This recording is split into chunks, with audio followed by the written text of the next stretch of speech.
अपनी तुलना दूसरों से ना करें। एक बार की बात है, किसी जंगल में एक कौवा रहता था।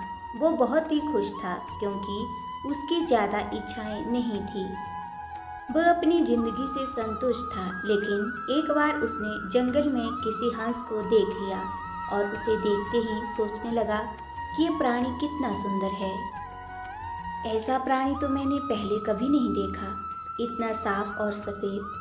ये तो इस जंगल में औरों से बहुत सफ़ेद और सुंदर है, इसीलिए ये तो बहुत खुश रहता होगा। कौवा हंस के पास गया और पूछा, भाई, तुम इतने सुंदर हो, इसीलिए तुम बहुत खुश होंगे। इस पर हंस ने जवाब दिया, हाँ, मैं पहले बहुत खुश रहता था जब तक मैंने तोते को नहीं देखा था।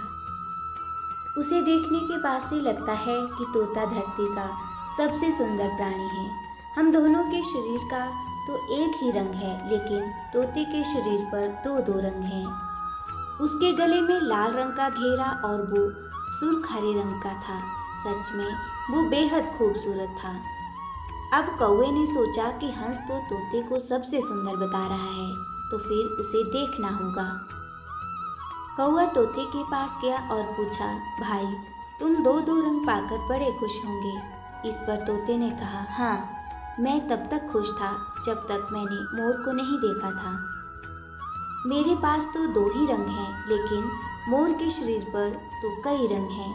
अब कौवे ने सोचा, सबसे ज़्यादा खुश कौन है, ये तो मैं पता करके ही रहूँगा, इसीलिए अब मोर से मिलना ही पड़ेगा। कौवे ने मोर को जंगल में ढूंढा, लेकिन उसे पूरे जंगल में एक भी मोर नहीं मिला। और मोर को ढूंढते ढूंढते वह चिड़ियाघर में पहुंच गया, तो देखा मोर को देखने बहुत से लोग आए हुए हैं और उसके आसपास अच्छी खासी भीड़ है।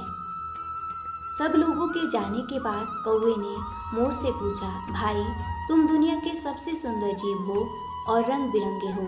तुम्हारे साथ लोग फोटो खिंचवा रहे थे, तुम्हें तो बहुत अच्छा लगता होगा और तुम तो दुनिया के सबसे खुश जीव होंगे। इस पर मोर ने दुखी होते हुए कहा, भाई, अगर सुंदर हूँ तो भी क्या फर्क पड़ता है, मुझे लोग इस चिड़ियाघर में कैद करके रखते हैं, लेकिन तुम्हें तो कोई चिड़ियाघर में कैद करके नहीं रखता और तुम जहाँ चाहो अपनी मर्जी से घूम फिर सकते हो। इसीलिए दुनिया के सबसे संतुष्ट और खुश जीव तो तुम्हें होना चाहिए, क्योंकि तुम आज़ाद रहते हो। कौवा हैरान रह गया, क्योंकि उसके जीवन की अहमियत कोई दूसरा बता गया। दोस्तों, ऐसा ही हम लोग भी करते हैं। हम अपनी खुशियों और गुणों की तुलना दूसरों से करते हैं, ऐसे लोगों से जिनका रहन सहन का माहौल हमसे बिल्कुल अलग होता है। हमारी ज़िंदगी में बहुत सारी ऐसी चीज़ें होती हैं जो केवल हमारे पास हैं, लेकिन हम उसकी अहमियत समझकर खुश नहीं होते। लेकिन दूसरों की छोटी खुशी भी हमें बड़ी लगती है, जबकि हम अपनी बड़ी खुशियों को इग्नोर कर देते हैं।